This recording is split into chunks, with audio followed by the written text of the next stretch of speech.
천보선이란 것이 있습니다. 한 걸음을 일로 하고 천까지 세면서 걷는 수행이지요. 사람의 마음은 망상으로 흘러가기 쉬우므로 긴장을 풀면 몇 걸음째였지? 하고 숫자를 잊어버리기 십상입니다. 잊어버렸다면 1부터 다시 셉니다. 이 연습은 스트레스와 잡념을 씻어내는데 매우 효과적입니다. 도중에 망상이 솟아나도 신경 쓰지 않습니다. 거기서 멈춰봤자 망상에 빠진 자신으로 돌아올 뿐입니다. 망상이 있든 없든 다시 숫자를 세며 무작정 걷습니다. 그렇게 감각을 의식하는 시간을 늘려갑니다. 긴장을 풀면 망상이 슬그머니 다가옵니다. 따라서 사티를 계속 작동시켜야 합니다. 사티의 힘은 매우 강력해서 잔가지와 시든 잎을 뭉덩뭉덩 쳐내는 예리한 날붙이와도 같습니다. 진지하게 임한다면 과거에 입은 마음의 상처도, 미래에 대한 두려움도, 자신을 괴롭히는 마음의 버릇도 모조리 잘라내 버릴 수 있습니다. 먼저 걷기부터 시작하세요. 발바닥의 감각을 주시하고 체중을 제대로 싣습니다. 눈을 크게 뜨고 바깥으로 나가 대지를 느끼고 가끔은 드넓은 하늘을 바라보면서 계속 걸어보세요.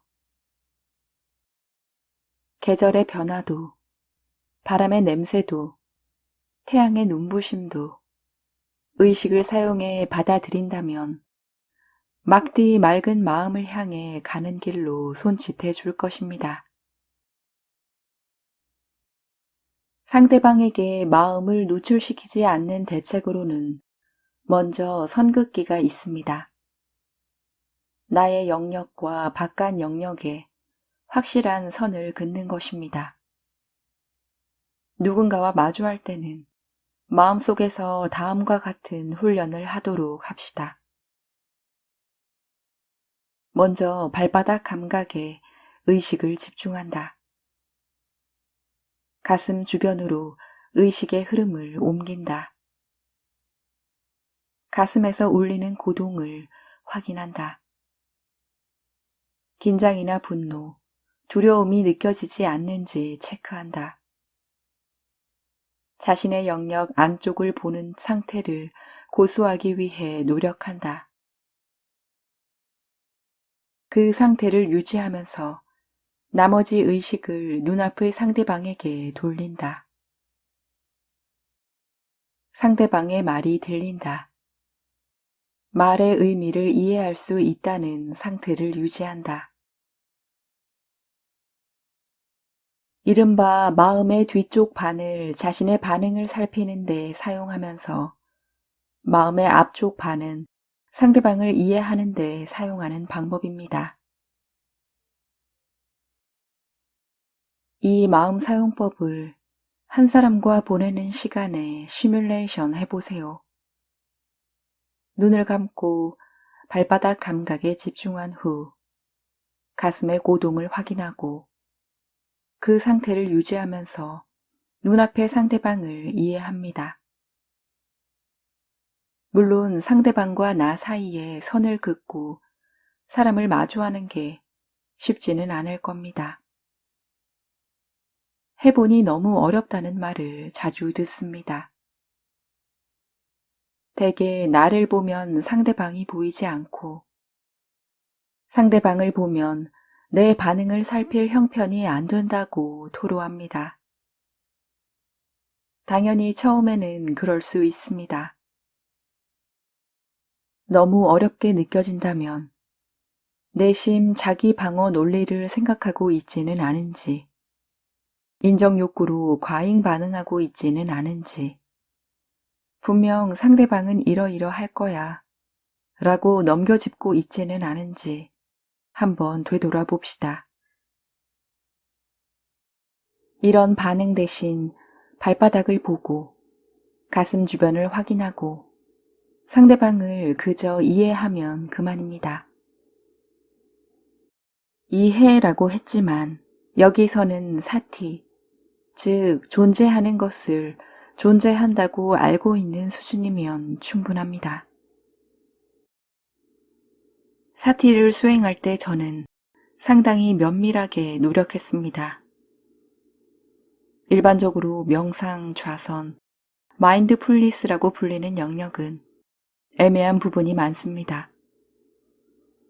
그렇기에 명확한 목적과 행동을 기준으로 한 방법을 꼼꼼하게 만들어 철저히 임하지 않으면 사티의 궁극에 도달할 수 없습니다. 이 책에 소개한 여러 가지 구체적인 실천법을 만들어 놓고 하루 시간표에 따라 이 시간에는 이 일로 온전히 채우겠다는 생각으로 수행에 몰두했던 시기가 있습니다. 제가 했던 것처럼 여러분도 해보시길 바랍니다. 이 순서대로 하면 반드시 결과가 나온다고 생각되는 수준까지 계획을 구체화하세요. 구체화가 되었다면 남은 것은 다른 생각을 하지 않고 거기에 집중하는 일뿐입니다. 이런 사고법이 몸에 익으면 망상에 빠지지 않고 항상 무엇을 할 수 있는가, 다음에는 무엇을 하면 되는가 와 같이 방법 중심, 행동 중심으로 생각할 수 있게 됩니다. 행동 그 자체에 집중하면 즐겁고 확실히 성과가 납니다. 달성하고 싶은 목표가 있는 사람이라면 이 사고법으로 전환하는 것을 첫 번째 과제로 삼아 봅시다. 만약 여러분에게 미련이 남아있다면 무엇을 할 수 있는지, 즉 구체적인 행동을 기준으로 한 방법을 철저히 생각해 주세요. 수집하고 시도해 보세요. 앞을 향해 나아가고 있다고 생각된다면 즐거움이 느껴질 겁니다. 그리고 행동에 전념하세요. 이것이 즐거움의 핵심입니다. 행동하는 중에는 과거도 나이도 자존심도 필요 없습니다. 잊어버리세요. 이것들은 그저 망상입니다. 사람과의 관계에서 괴로워하는 사람이 반드시 빠지는 잘못이 하나 있습니다. 바로 상대방을 향한 자신의 판단을 깨닫지 못한다는 점입니다. 먼저 상대방을 보지 말고 자신을 바라보세요. 자신의 판단을 깨닫는 일부터 시작합니다. 하지만 판단에 너무 익숙해져 있는 우리는 판단에 사로잡힌 자신의 모습을 좀처럼 깨닫지 못합니다. 그래서 다음과 같은 판단을 자각하는 연습을 먼저 할 필요가 있습니다. 평소에 선입견에 따라 쉽게 단정짓고 있음을 자각한다. 매사에 이것은 내 판단이 아닐까? 하고 자문한다. 일상 속에서 아무렇지 않게 내리는 판단이 얼마나 많은지를 깨닫고 라벨링한다. 특히 세 번째는 판단을 자각하기 위한 아주 좋은 연습입니다. 예를 들면 가게에서 메뉴를 고르는 것도 나의 판단이고 파란 신호의 길을 건너는 것도 나의 판단입니다. 그러니 메뉴는 이것이 좋다고 판단한다. 파란 신호니까 길을 건너도 좋다고 판단한다. 라고 말로 표현해 봅시다. 말로 표현함으로써 평소에 무의식적으로 내리고 있는 판단을 자각하고 찾아내는 방법입니다. 이 방법이 의외로 판단을 내려놓는데 효과적입니다. 이것은 나의 판단이다 라고 자각할 수 있다면 다른 사고방식도 가질 수 있게 됩니다. 마음이 유연해지는 것이지요. 다음으로 힘써야 할 부분은 판단을 내리는 대신 상대방을 이해하는 일입니다. 예를 들면 이렇습니다. 상대방이 하는 행동을 사실로서 이해한다. 저 사람이 무엇 하고 있구나. 상대방이 말하는 것을 그대로 듣고 받아들인다. 당신은 그렇게 느끼고 있군요. 그렇게 생각하고 있군요. 이렇게 이해하는 데 힘쓰기 시작하면 인간관계의 근본이 달라집니다. 우리 모두는 판단이 아닌 이해받기를 바랍니다. 누군가 나를 알아주기를, 받아들여 주기를 바랍니다. 심판받거나 평가받는 것을 좋아하는 사람은 없습니다. 그런데 상대에게 이해를 바라는 마음과 정반대로 우리의 마음속은 자신의 판단, 즉 나는 이렇게 생각한다로 가득합니다. 판단하는 것이 당연하다고 굳게 믿고 있습니다.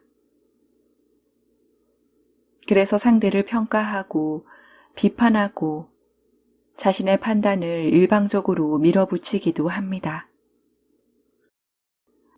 한쪽에 이해받고 싶은 마음이 있고 다른 한쪽에 판단하고 싶은 마음이 있는 상황. 이런 관계만 계속된다면 당연히 서로 이해할 수 없는 관계에 봉착하겠지요. 서로 만나지 못할 평행선이 계속되는 것입니다. 우리는 지금까지 바깥 세계에 참 많이도 휘둘려 왔습니다. 이제 그만 휘둘릴 때도 되지 않았나요? 애초에 바깥 세계에서 가치 있는 것과 자신에게 가치 있는 것은 완전히 별개입니다. 관계가 없습니다. 그러니 이제는 마음 안쪽에서 이것이 내게는 최고의 가치라고 생각되는 것을 찾아냅시다. 그리고 세상 속에 있으면서도 세상에 물들지 않는 자립적인 삶을 시작해 봅시다. 지금이라는 시간 속에서 행복을 얻는 것. 이것이야말로 틀림없는 최고의 삶입니다. 이런 삶이 가능하다면 돈이나 물건이나 남의 시선 등 바깥 세계에서 행복의 근거를 찾을 필요가 없어집니다. 대신에 먹고 자고 누군가를 만나고 누군가의 기쁨과 노력하는 모습에 공감하고 주어진 자리에서 제 역할을 다하고 매일매일의 날씨와 계절의 변화를 느끼는 지극히 평범한 일상에서 만족을 얻게 됩니다. 예전의 삶이 매일 결핍을 느끼며 뭔가를 계속 바라왔다면 지금은 주어진 매일매일 속에서 만족을 찾아낼 수 있습니다. 지금 자체가 행복인 것이죠. 그런 마음이 될 수 있다면 인생은 괴로움이 없는 깨끗한 마음, 곧 완성에 이른 것입니다. 나는 삶의 방식을 찾았다. 이제 계속 이런 인생을 살아가겠다. 그런 깨달음의 경지에 도달할 수 있게 되는 것입니다.